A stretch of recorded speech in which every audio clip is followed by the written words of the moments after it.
Hello students, welcome to me to maths classes. अपने MCQ series में आज मैं क्लास 12 के रिलेशंस एंड फंक्शंस चैप्टर के काफी मोस्ट एक्सपेक्टेड क्वेश्चंस आपके साथ डिस्कस करूंगी और मैक्सिमम क्वेश्चंस में आप शॉर्ट ट्रिक्स यूज करके कैसे इजीली आंसर तक पहुंच सकते हैं ये ट्रिक्स भी बताऊंगी। So students, if you are liking my video, मेरे चैनल को सब्सक्राइब कर दें और नोटिफिकेशन ऑन कर दें, जिससे मेरे हर एक अपकमिंग वीडियो का नोटिफिकेशन आप तक पहुंच पाएगा and you will get benefit of it. So students, let's take our first question.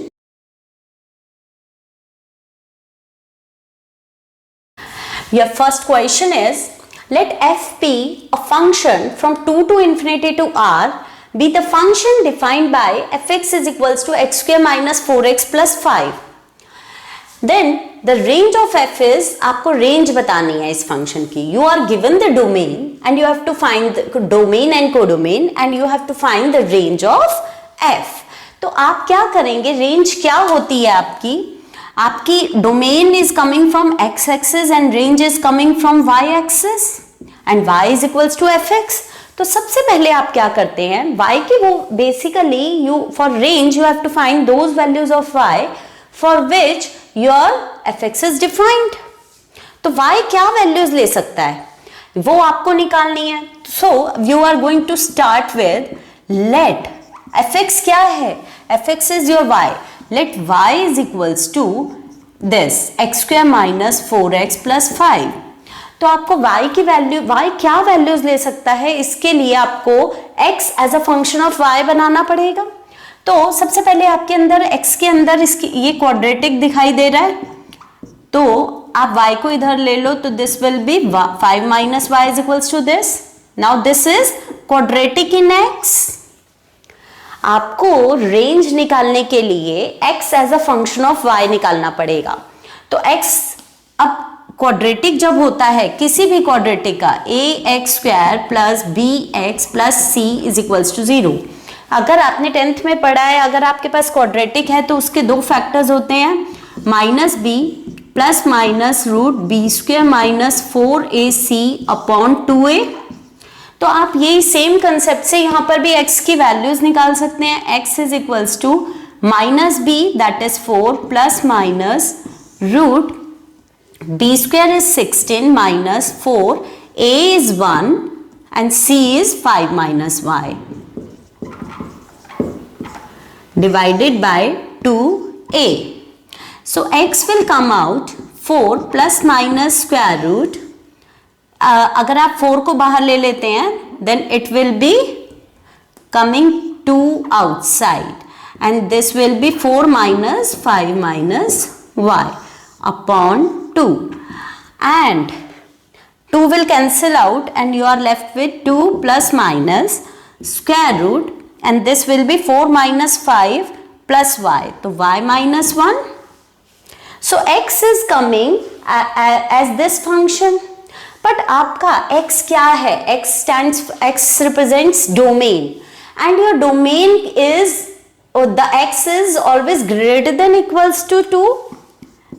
as x is greater than equals to 2, तो आप 2 minus some positive number, अब देखो square root of something represents positive number, तो आप 2 में से अगर कुछ पॉजिटिव नंबर माइनस कर देंगे then it will come, the number will be less than 2, but that is not coming in the domain। तो domain should be greater than 2। तो आप x को कैसे डिफाइन करेंगे, 2 plus square root y minus 1। now this is the definition of x as a function of y, but range क्या होता है, for range of f आप क्या करेंगे, रेंज ऑफ f वो होती है, अब आपको ये देखना है कि आपका for what values of y your x is defined, your x is defined for all y such that, अब देखो आपका x कब डिफाइंड होगा, जब स्क्वायर रूट के अंदर जो भी फंक्शन लिखा हुआ है that must be greater than equals to 0। तो y minus 1 should be greater than equals to 0 or we can say that y should be greater than equals to 1। तो y क्या वैल्यूज ले सकता है, so range of f will be 1 to infinity, 1 से लेकर आपका कोई भी 1 से ग्रेटर कोई भी नंबर आपका रेंज में आ सकता है. So your correct option is option B.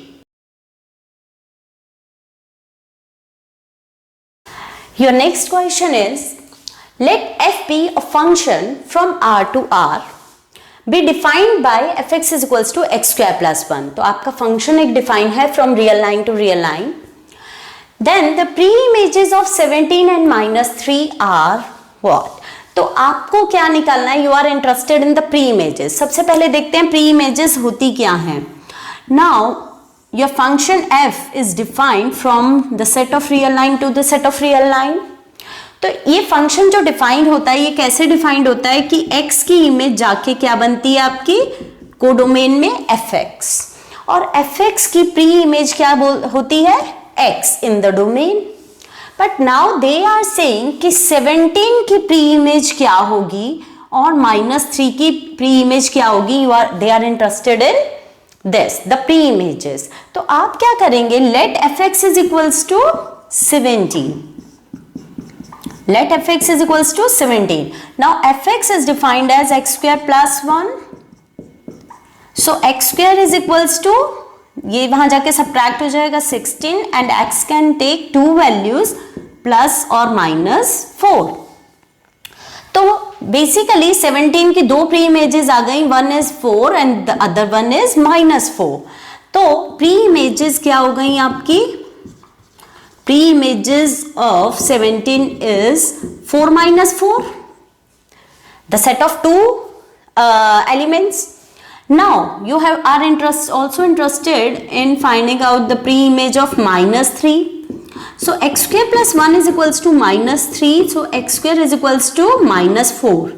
But square of a number is negative. This is an absurd statement. Square of anything is a positive number. So this is not possible. So that implies there is no pre-image of -3. Pre-image of -3 is में कोई ही नहीं है, तो that means it is the set of, it is a null set. So which option is correct? The pre-image of 17 is this and -3 is 5.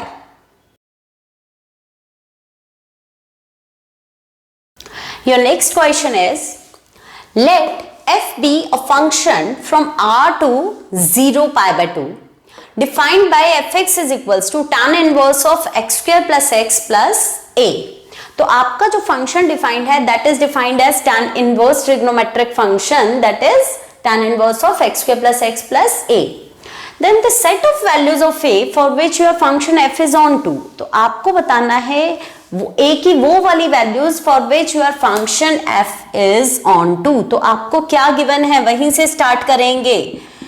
Since your function f is on to.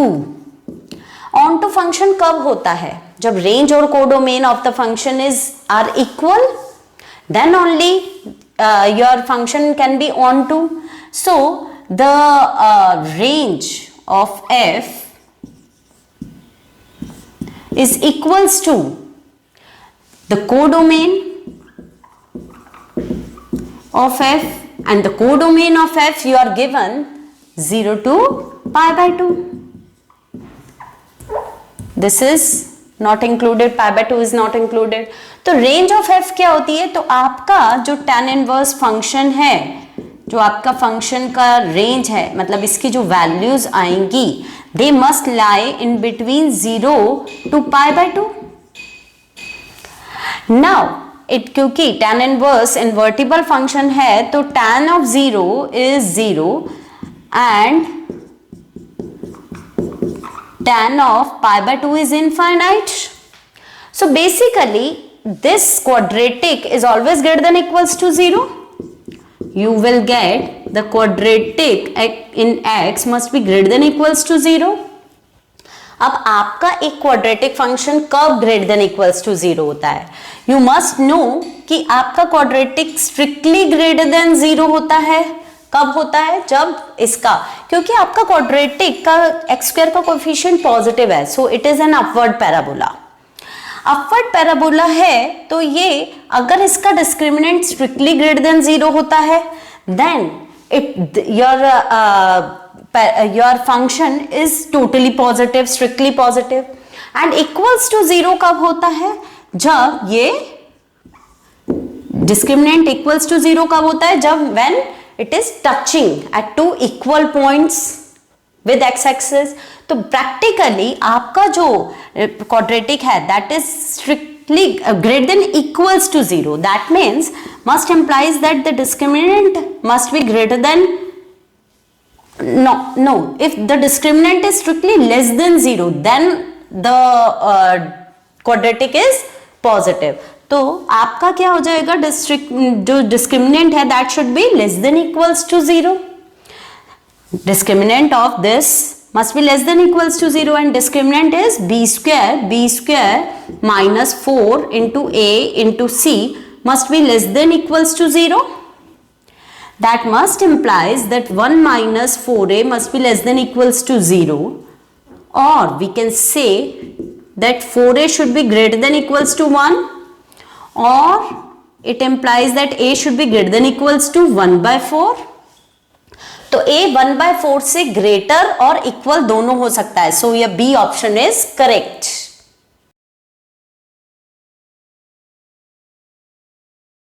Your next question is the number of onto surjective functions from A to B if number of elements in A is 6 and number of elements in B is 3 are, आपको A से B तक your function your mappings are from A to B and number of elements in A are 6 and the number of elements in B are 3 and you have to count the number of onto mappings। तो इसके लिए मैंने आपको अपने previous lecture में भी एक short trick बताई थी।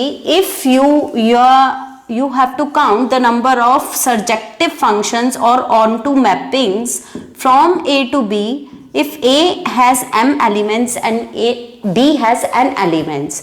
और आप अगर आपको काउंट करने हैं नंबर ऑफ onto mappings, या आपके पास ऐसा आता है onto mappings is equivalent to surjective functions, okay. तो इसके लिए आपके पास एक शॉर्ट ट्रिक क्या होती है कि आप this count is equals to summation r running from 1 to n c minus 1 raised to power n minus r n c r raised to power m। This will give you the number of onto functions defined from A to B। Here in your A there are 6 elements and in B there are 3 elements, so number of surjective functions will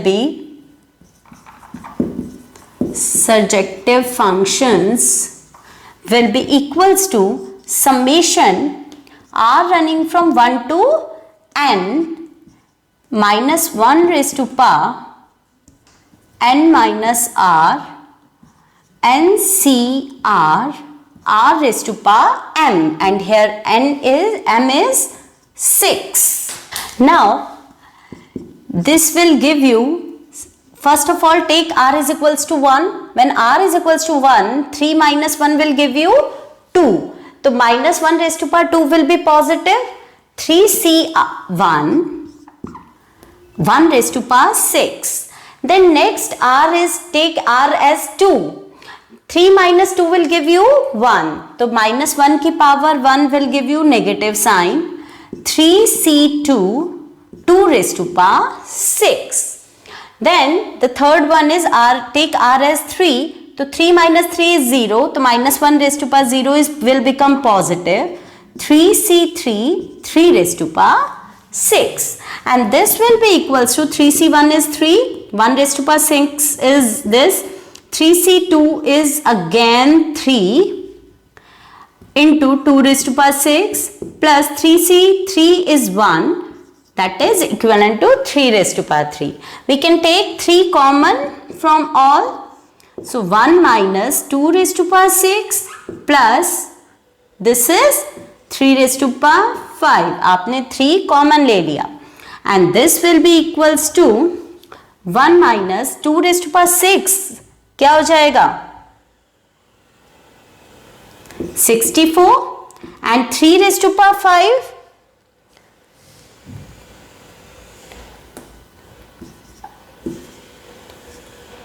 is 243 and that will be equals to 244 minus 64. So it will give you 180 and this will give you 540. So there are 540 surjective functions possible to from A to B. But the correct option is A, B, C are not giving you 540. So your correct option is option D.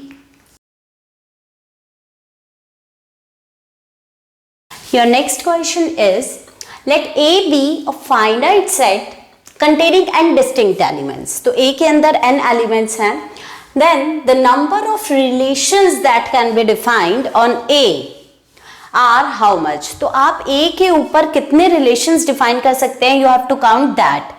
आपको इसकी theory मैंने अपने previous lecture में भी आपको दी है कि अगर if you have to find the relations from A to B, तो number of relations from A to B, अगर A के अंदर m एलिमेंट्स हैं, B के अंदर n एलिमेंट्स हैं, तो कैसे काउंट करते हैं नंबर ऑफ रिलेशंस? रिलेशंस क्या होते हैं?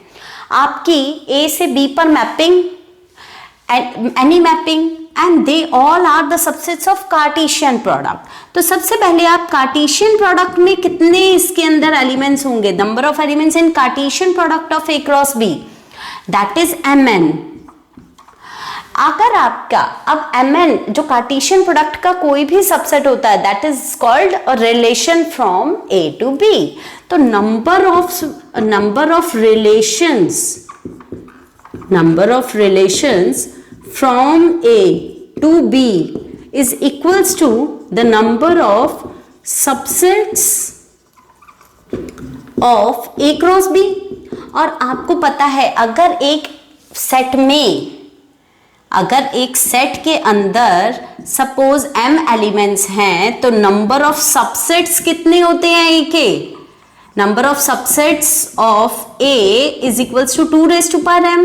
तो अगर A क्रॉस B में mn एलिमेंट्स हैं, तो how many subsets will be there?